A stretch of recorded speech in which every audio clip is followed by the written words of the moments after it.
Si Digong, matino na presidente. Sa darating na Mayo, no? Darating na Mayo, maghalal tayo ng dalawang senador. Kung kayo ang tatanungin, sino ang napupusuan ng susuportahan? Ay, wala nang iba kundi kay Digong. Kay Digong, sir. Oo, ito presidente natin, bangag ito eh. Adik sa cocaine yan. Seaman ako, pre, seaman. Ang seaman buko, dati 5 years. Nung dumating si Digong, 10 years. Naging 10 years. Ang passport ko, 5 years. Ayun, 10 years na. Ang driver's license ko, ginawa 10 years. 10 years din. At saka, ako, ang tagal ko, di ba nag-pandemic? Na-detain ako sa Ghana, Africa, nandun ang offshore. Kasi naghihigop kami ng langis sa gitna ng dagat eh. Ang project namin sa Ghana, Africa. Sa gitna ng dagat. Quarantine. Alam mo ba? Quarantine namin dito sa Maynila. The best na hotel. Saan, sir? Dito sa, 5 star. Diamond? Diamond. Kasama yan eh. Tapos dito sa, paalis ako noon. Quarantine ako 15 days. Sa Marriott Hotel. Sa Pasay, sir? Libre yan. Duterte yan ang Duterte, the best talaga. Alam mo kung bakit? Kaya the best si Digong? Dito, kasi dito, lagi ako dito eh. Alam mo, sir, mula noong 1993, seaman ako. Walang gumawa ng ganyang mga klaseng gawin mong 10 years ang seaman book passport. Hindi pa natatapos ang 5 years. Mga 4 years pa lang, i-renew mo na yan. Kailangan may validity yan.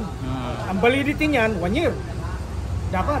Hindi ka pwede sumakay ng barko kung ang validity mo na 9 months na lang. Automatic renew yan. Kasi may mga bagay na, halimbawa, 10 months ang kontrata mo.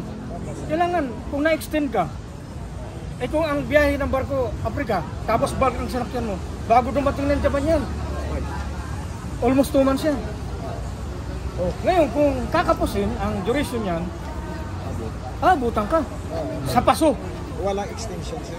Ay, hindi ka maka-extend pag nasa gitna ng dagat eh. Ang extension na tinatawag, land-based ka. Land-based ka. Oo. Pero pag seaman ka, hindi mo ma-extend yan. Kaya ang validity niyan, 1 year. Pero ngayon, baka hindi ka na pumapasa sa medical. Ang seaman book mo, passport mo, hindi pa paso. Hindi pa expire. Alam ka, subok ko na yan si Digong. Walang tatalo siya. Kagalingan ni Digong. Magtanong kayo, tungkol kay Bangag. Sasagutin ko. Tanong ko lang po, sa tingin niyo, ba't ginawa ni Tatay Digong na 10 years yung mga natin? Hindi, para hindi pahirap sa tao. Yung pagmamahal niya sa OFW, seaman, gano'n na lang. Si Bangag wala to eh. Kikwentuhan ko kayo. Ang Magna Carta, na pinirmahan niya, siguro nakakokain yun nung nagpirma. Bakit ka mo nakakokain siya? Hindi niya alam ang Magna Carta, pahirap sa seaman yun. Kung na-aksidente ka sa barko, hindi ka basta-basta mag-claim. Mag-ano ka, magdideposito ka na 200,000. Doon sa, bago ilaban niya, punta sa Supreme Court. At saka bago mo makuha ang kuwan mo, mga 9 years yan. Kasi ang haba ng labanan. Panalo ka na sa duli. Mag-aapila ang kalaban, dadalhin sa Court of Appeals. Galing ng Court of Appeals, dadalhin sa Supreme Court. Bago mo makuha ang ipinaglalaban mo, kasi ripat ka eh. Pag sinabi ripat, napauwi ka dahil sa medical condition. Na-aksidente ka. Hindi mo makukuha ang CBA mo. Ano ang ibig sabihin ng CBA? Collective bargaining agreement mo. So, ibig niyo sabihin, sir, ito si BBM walang pagkatao yan, pre. Anti-seaman yan. Yan si Tulfo, putangin na niya. Wala siyang pakinabang. So, hindi niya ina-analyze na makaka-apekto sa seaman niyang ginawa niyang ship. Alam mo yung Seafarers Magna Carta? Kung saan ang galing yan? Naglagay ang kumpanya niyan. Kagaya niyan. Ang lalaking kumpanya yan. Siyempre, magbibitaw ng bilyon yan para ang seafarer hindi makapagdemanda. So, antay pala yan. Anti-seaman yan. Anti-seaman. Bakit, sir, kaya hindi kayo nagprotesta? Hindi. Ang daming rally na ginanap dyan. Hindi mo, bro. Talagang. Kasi nagkaroon ng lagayan dyan para mabuo yung Seafarers Magna Carta. Kaya pala, sir, natakpata nila, sir, ng pera. Ay, oo, kasi bilyon. Pare, kwintuhan ko na kayo. Gaanong napakaraming dambuhalang shipping dito sa Pilipinas. yung dambuhalang shipping na yan, pag maghati-hati ng lagayan para magkaroon ng batas, hindi naman Magna Carta yan. Ang Magna Carta na tinutukoy dapat, yung protection sa seaman. proteksyon. May proteksyon yan, pero ganun-ganon yan. Yung Tumba-tumba. Magna Carta nilang ginawa, sir, Hindi yun for genuine Magna Carta. protection sa mga Sa mga bilyonaryo. Oo, sa oligarch. Kay Digong hindi pwede yan. Ha? Hindi pwede kay Digong yan. Kay Marcos pwede, kasi bangag eh. Siguro nung pumirma siya, naka-cocaine. Ayan nga, sir. Oo, yun ang totoo dyan. Kaya itong mga gago yung clear na yan, yung nasa Malacanang nakaupo. Yung Yusek ngayon, bago.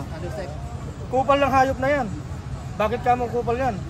Siya, wala siyang pag-aalala dyan sa Seafarers Magna Carta na yan. Dapat. Ang nakinabang talaga sa Seafarers Magna Carta, shipping. Oh, na-aksidente ka, pare, nabalian ka. Hindi ka basta-basta mag-claim. Dadaan ka sa Supreme Court. Ha? Oo. At hindi naman. Pahirap ko sa mga seafarers, sir. Mahirap yan. Kasi ang kalaban dyan, naapila yan. Oh. Dadalhin sa Court of Appeals. Kitang-kita naman, sir, na na-aksidente na tapos dadalhin pa na Oo. sa Supreme Court. Hindi yun makatao, sir. Ay, hindi makatao. Oh, Alam mo, nung pinirmahan niya Magna Carta niyan, bangag yan sa cocaine. Ayan nga, sir. Bangag. Yung kanyang team, puro na trapo na Timbangag politiko yun, yan. sir. Timbangag. Oo, trapong politiko yan. Oh, kaya mga seaman, panawagan natin. Oo. Huwag nating iboto ang timbangag. Buti, nandito kayo, na-interview. Sinabi ko ang totoo. Alam natin, Oh. yan, sir. Kaya yung mga supporter niya, puro bangag ang vlogger eh. Oh, kikwentuhan ko ngayon. Ang OFW, Seaman, $36 billion a year ang Yes, sir. pinapasok yan. $36 billion a year. Dapat talaga sa Ang mamamayan talaga. nagbubuhay ng economy natin, sir, ang mga OFW. OFW at ang mga, Oh. especially ang mga seaman. Oh. Malaki ang contribution Contribution. sa Pare, ang taxes. kasi $36 billion a year ang remittance. Oh. Tingnan mo na lang. Baka ang buong Pilipinas na ekonomiya kaya patakbuhin dyan. Oh. Pero hindi iniisip yan. Ito si Tulfo, puro to kayabangan. Ang alam lang ni Tulfo, alam mo kung ano? Yung pakialaman ang issue ng asawa, mag-asawa. Pero siya, 3 ang kaso sa... May bigami na kaso yan eh. Si Tulfo eh.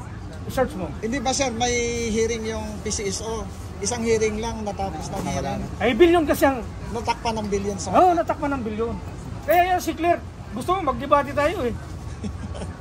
Ipapamukha ko sa'yo na ang kinakampihan mo, ulol na gobyerno yan. Hindi na makatarungan. Walang malasakit Walang sa malasakit. mga mahihirap. Lalo na itong mga seaman, naghihirap yan sa karagatan. Oo. Pare, hinalimbawa ko sa inyo ang 3 na para maginhawa ang buhay. Yung Seaman Book Passport, lisensya. Lisensya. Ikaw, nagdadrive ho kayo. Oo, sir. Yun, ang lisensya mo. Dating 2 years lang yan. 3 years. Renew ka. Ngayon, 10 years yan. Maraming salamat kay Tatay Digo. Oo. Yung ginhawa sa mga tao na. At saka, dati, yun nga, kinikwento ko sa inyo. Pag pinarantin ka sa hotel, hindi hotel-hotelan ha.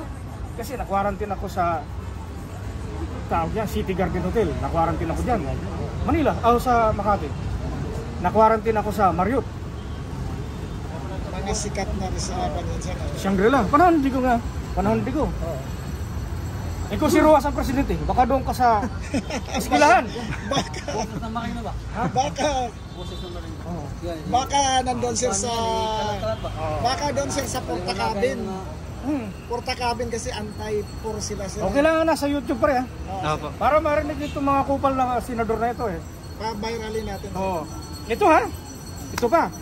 Ang pinakadabis kay Digong. Si Digong, makatao. Ngayon, ikumpara natin dito sa kay Marcos. Ito si Marcos, makabangag ito eh. Adik eh. Adik yan. Tingnan mo, ganyan-ganyan ang ngiwi oh. So, Ang umingiwi, isa lang ang sintomas niya. At nakakaupo, matutok sa pera. so, sir, ano panawagan nyo sa present government ngayon, sir? Sir, Sila, mga hakot yan eh. ayusin nyo ang ginawa nyo sa Magna Carta, hindi yan sa Seafarer. Anti-poor yan. Ikaw Tulfo. Anti-seaman. Ikaw Tulfo ha. Ang ginawa mo sa seaman, hindi yan pang seaman. Pang abnormal yan na trabaho mo. Kontakin mo. pagka magkakaso, inimanda ng seaman, aabot ng Supreme Court, magbaban pa kamo, magbaban. Alam mo ba ang ban kung saan kukunin? Saan po, sir? Yung Trinopos nila ang kukunin sa OWA. Ay, ang daming OFW. Bakit mo sa OWA kukunin? Doon pa nga lang, labag na sa batas yan eh. Kasi nawalan ng rights ang seaman na magdemanda. Pero against sa constitution natin yan, sir, paano na ipasa yung batas na Ay, yun? pagpira ang nangusap, kahit tagilid, kahit na nakatulog, pasado yan. Bawal sa constitution natin yan. Oo. Pagpira ang umiral, alam mo ba, bilyon dyan ang ipinasa ng mga shipping lines. Lahat ng shipping lines, nag-ambag-ambag yan. Para maipasa. Para maipasa yan. Yung anti-seaman. Yung Seaman's for Magna Carta. Anti-seaman yun, sir, eh. Oo, anti-seaman nga. Kasi hindi makakatwiran na pag ikaw nagkasakit, mag-ban ka pa ng 200,000. Oo, Saan mo kukunin ng 200,000? Yun Wala ang kang propose pera. nila sa OWA. Sa At saka ngayon, hindi na. Hindi na basta-basta. Alam mo kung bakit? Nagkaroon ng pangil ang shipping lines. Pwede kang hindi siputin sa hearing.